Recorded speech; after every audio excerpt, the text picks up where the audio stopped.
Positive!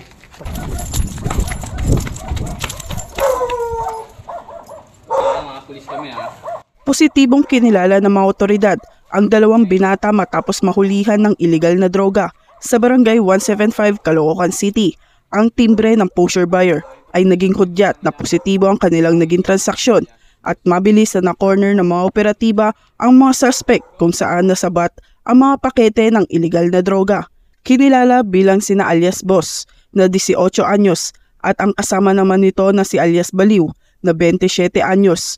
Nakumpiska mula sa kanilang shabu na nagkakahalaga ng 368,560 pesos at mga pera na ginamit sa operasyon. Maharap ang mga nahuling suspect sa kasong paglabag sa RA 9165 o Comprehensive Dangerous Drugs Act of 2002.